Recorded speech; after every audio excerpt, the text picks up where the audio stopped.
welcome to Turn the Page, the official podcast of the Syosset Public Library.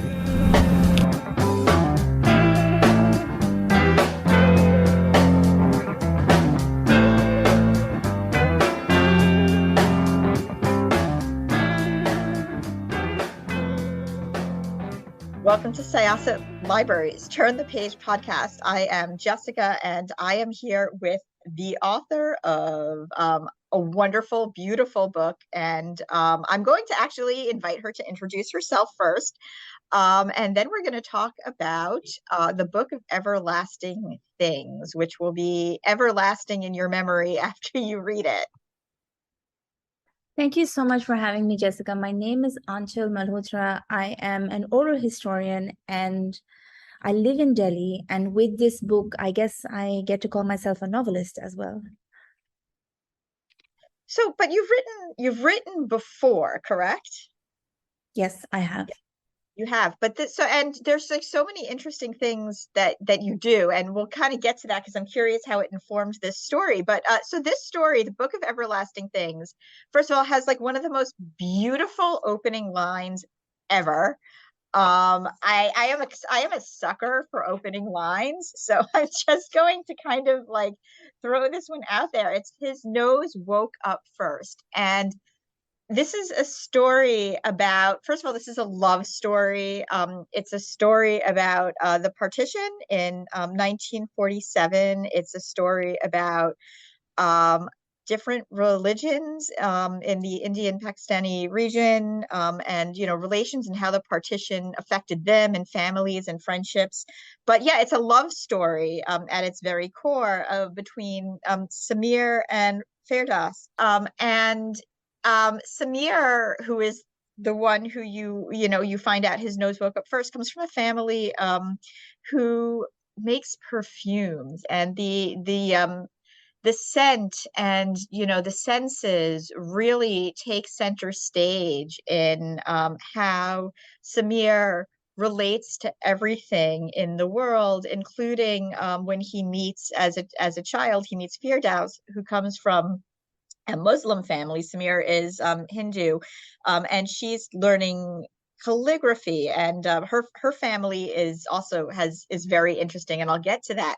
But where did the kernel of this story sort of begin to bloom when you started writing it?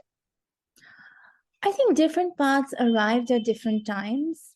I've been writing for nearly a decade now about partition. I write nonfiction based on oral testimonies. So it involves me going across India, Pakistan, recording the stories of people who had lived through partition. So my vocabulary of partition is quite rich because it really is my subject. So I think part of it arrived from there, of course, the religions and the politics of the time. But I think also what was really important to me is the human story of partition, which always gets lost.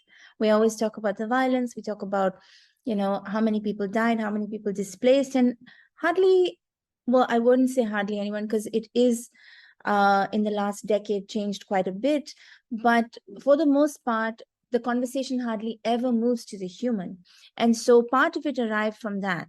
But the story is very sensorial. It is guided by the senses. And the kernel of that was my mother told me a story about my grandfather, who used to be a chemist. And she said that he used to get all of these samples of smell. So he would get like papaya and melon and then strawberry and stuff like that. And whatever he never used, he brought home. And in the summertime, I live in India, it's very hot. We have these water coolers that cool the house. They're kind of like local ACs almost. And they have water in them and grass. And he would pour the perfume that he hadn't used for his work into the water. And it would eventually make the whole house smell of a rose one day or a papaya the next day. And I just thought that gesture was so beautiful, and to be guided by smell all through the day was lovely. And so piece by piece, I think the story came to me. It didn't arrive fully formed. How long did it take you to write this? Long. I think yeah. I started writing an outline in 2016 at the end of the year. And, when you've been writing in a particular genre for a very long time, it's a bit weird to think of yourself as doing anything outside it. And so I think I started writing the first sentences in 2017 in the spring, and it's being published in 2022. So I guess 5 years. Yeah, I mean, it's really very interesting when you talk to a lot of authors and you kind of see, a lot of authors will be like, yeah, I wrote this like at the end of the pandemic and it just came. And then some authors, they really kind of take their time and they need to sort of live in every sentence. And that's not to say that one book is better than another. It's just very interesting hearing people's processes and reading the Book of Everlasting Things, where you do really feel like you're living in each sentence, you're living in each page, you're feeling what the characters feel. I get it. So that's actually very interesting. There's a lot of generational things that kind of come up in this story. Samir, as I mentioned, he's from a Hindu family, and this takes place, or at the beginning of the story, sort of takes place around when partition is sort of echoing. World War II had come to a close, and the fallout of that is just sort of splintering everywhere, because there really was almost like a tidal wave of effects that came from that, and came from the basic involvement of the entire world getting involved in this conflict, and then how it affected basically the civilizations they had colonized. So And I think, yeah, in the case of India, it was kind of thrust into the war without its knowledge. yes, One day, yes. And so I think decolonization has a lot of effects in India, particularly because after, say, 200 years, the British have left India. But I think it's very important to remember that there were common people that were impacted by these large decisions taken in the hallways of history, and their stories are never told and they're often erased. And this is what happened with partition for a long time. I mean, or even the stories of the soldiers who went to fight in the Second World War, they were never told. So I that's think and part of that's the true. You never hear about them. Really, yeah. you never hear anything other than really the American or the British, and sometimes other like Western, Caucasian, but you never, ever hear about any of those who were, yeah, like colonial troops. and the impact on like the Indian cultures or the other, other races basically whose land had been colonized and sort of brought to these conflicts. Yeah. You live in America and you learn about the American experience, but studying in India as a child, when we were taught about World War II, we were never taught that Indians were there. World War One, we were never Wow. taught that yeah, I don't think it makes up Yeah. our psychological understanding of war has nothing to do with India, which is so strange because in World War One, India had 1.5 troops fighting for the British Empire, and in World War II it had 2.5. And so I think along with partition, the story is also very much about one of the sons, Samir's uncle, who goes to fight in the First World War, and how Yes. the effects of war on an individual who does not expect war to be the way war is and anticipates it to be this great adventure, which many Indian soldiers did, and how it leads him, really, I think war leads him to perfumery, and how Yeah, that I was, I was skill is passed down. I was getting there, and I'm glad you kind of picked it up, because yeah, that's absolutely true. And the effect, the PTSD, the effect that it was World War One that Vivek had fought, and it was just so heartbreaking to see, through his eyes and through the eyes of the people who loved him, how he kind of went off and discovered, yes, as you said, that it wasn't a big adventure, and then brought him to something so sensitive like perfume. And Samir, who was a gentle soul as well, with all of these sensory gifts, was such almost like a salve, almost like something that brought out what Vivek had lost almost. And then in the case of Firdaus and her family, her father specifically seemed really intent on being progressive and raising her, to be independent and to be sort of like this, like basically, in charge of her own life. And there was something I wanted to also ask you about. There was a story that he and his wife had sort of argued about, the story of Princess Zebanisa. Could you talk a little bit about that? Because I had been unaware of her until now, and now I kind of went down this rabbit hole of learning about her. Very interesting. So, as you rightly said, Firdaus's father, Altaf, he's very persistent that his daughter should grow up with the same education as he did, because he had seen his sister be married off at a very young age, become a mother, and then become a widow. And she was sort of sent home because she had no education and she really had no agency.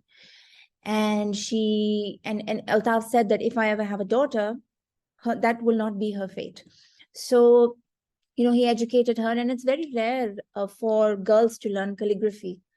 And Firdaus sees this when she goes into the, studio, the atelier. She sees it and she asks her father, like, why are they all boys? Where are the girls? And she feels it because she's a very young girl, and all of these students are young boys. And then her father tells her a story of the Princess Zebanisa, who is the Mughal Emperor Aurangzeb's daughter, who was a woman of great talents. She was a poet, she was a writer, she memorized the Quran, she knew languages, she knew sciences and the maths. And over time, as her father gains power, as he draws enemies from within his own family, this is what the parents fight about. The parents fight about the fact that Zebunisa supports her brother in the claim for the throne. And so her father imprisons her for like 21 years or something until her death. But the mother says, no, that's not the story. The story is that she is basically involved in hedonistic things like the learning of the arts and languages. And that is why her father, who was once a progressive man as well, imprisons the daughter. And the thing is, history is also open to interpretation as well, right? So we can read both accounts if we actually, like you, go down that rabbit hole. But Altaf is very persistent that his daughter should be instructed in everything that he was. And he never makes her feel lesser than. And as the political situation gets worse in India, as we come up to partition, his opinions are also changed because of what he sees, and he's fearful. He's fearful for her future. He's fearful for the fact that she has fallen in love with a Hindu boy. I think there was great uncertainty within people, and it caused them to do things they wouldn't have otherwise done. Now, I always say, like, these are instances where history decides your fate rather than you. And sometimes it brought out the worst in people. So that kind of brings me to, so with your oral history project, and I also want to talk a little bit about the Museum of Material Memory, and how this kind of informed this story. For those who are going to read this book, you just kind of have to like make your time to, quiet time to sit down and just sort of absorb it. Don't expect to like speed read through it, because you're going to want to live and breathe and sort of feel the weight of every chapter as it unfolds, because it spans decades and generations. And I I'm curious, um, because we don't here in America learn about the partition other than, oh, this happened and now there's this and now there's this. Um, Collecting the oral, the stories and the first, uh um reference, what's the word I'm looking for? Like the first person experiences. How much is really untold about, how neighbors just kind of were split and how relationships and families were torn. I don't think we will ever know enough about it because so many people who lived through that and survived it are no longer with us. So history has died with them. But the one thing I will say about partition is that there is no one way to understand it because every single person has a different story. And if you think you know enough about partition, you will likely be met with another experience you absolutely did not expect. And this happens very much when if Indians ever get to talk to Pakistanis, they find that, history has not only divided land, but it has divided history. It has divided the interpretation of history and the way the story is passed down the generations. So with partition, the one thing that remains unexplained is how neighbor could turn against neighbor, or how the violence erupted in the manner that it did, or the form that it took, and what it caused people to do. But one thing is certain, that it was the largest mass migration of people outside of wartime. It was like 14 million people displaced and 1 million killed. And families would, you very rightly say that. I think this breaks my heart the most when I record stories, is when they say, my aunt remained on the other side. I was never able to see her, or my brother, or my mother, or my father. And they cannot meet because of the politics surrounding India and Pakistan. They cannot meet for births or deaths or weddings. And an entire sort of microcosm of family is disrupted because of politics. So I think that it defined people's lives. Like, people very much see their lives as pre-partition and post-partition. And that's the case for my family as well. All 4 of my grandparents came from what became Pakistan. And I think, as is the case for many first novels, there's a lot of autobiography that goes into it. So the house that the Sameer lives in, Vij Bhavan, my grandfather's house in Delhi is called Vij Bhavan, but it is modeled, the house in the novel is modeled after my grandmother's house that was in Lahore, in Shahalmi, which burnt down in 47, very much like Sameer's house. And I think, so many of these stories are stories that I've heard now over the last decade from my family, and they I find ways to, insert them, which makes it feel a lot more personal. I mean, it's beautiful, and and knowing that you put that in, it kind of adds a whole other layer to talking to you about the book. So would you like to talk a little bit about what the Museum of Material Memory is, and how some of it might have informed the book? Yes. I should also start by saying that I wasn't trained as a writer or a historian, but I trained to be a printmaker. That's my Wow, form. you've done a really great job as both. No, I know. I often have imposter syndrome for everything. And so because I trained to be an artist, something that was so tactile, that I think also lends itself to the sensorial. And my first book on partition was on objects that refugees had carried when they migrated across the border. Things, very common things like utensils or books or shawls, and precious things like jewelry or heirlooms or any kind of cultural artifacts. And when I was doing that research, people from across really across the subcontinent began to reach out and say, oh, we have this old object. Do you want to come see it? Or can you come speak to my grandmother? She has this shawl that's 200 years old. And I couldn't always go there, because of travel restrictions, because of visa restrictions. And I thought, wouldn't it be great if we had this digital portal where people could write about artifacts of age, related or not related to partition, but basically some place that would celebrate the material culture of the subcontinent, the undivided subcontinent. And I think objects have this incredible way of being a democratic space to have conversations. So if there is a story about a utensil that is in a Pakistani house and someone in Nepal reads it and says, wait, I have the same thing in my house. That's a way for them to have a conversation that's unrestricted by borders. So the Museum of Material Memory is an attempt to have a digital crowdsourced archive that celebrates the material culture of the undivided subcontinent. That is very cool. So do any of the objects appear in the book? Well, I don't know if any of the objects appear in the book, but there are so many things from my own life that I put in there, like the objects that Samir collects after the fire, Yes. or the objects that he gives to his granddaughter in Paris, or, the perfume bottle that he gives to Firdaus. These are things that I have collected. Like, I've become a kind of collector of perfumery paraphernalia over the last 5 years. So how much, first of all, how much research did you need to do into perfumery to make this book work?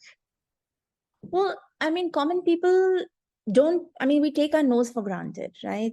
And our olfactory sense is probably the least understood and least studied.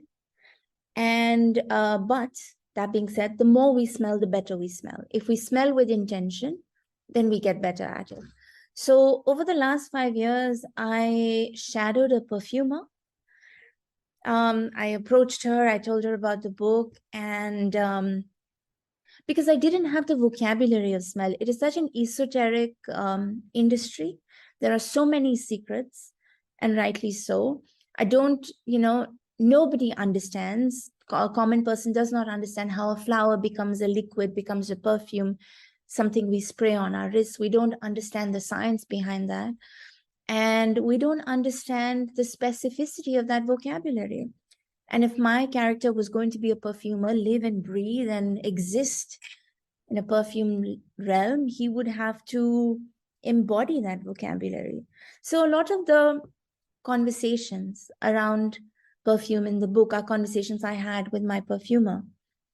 And especially places where Vivek is teaching Samir or Samir is teaching Anuk are literally scenes where I was learning to do something I had no idea about. So again, I think it comes from a very, place of experience also, because you're writing about something you are experiencing.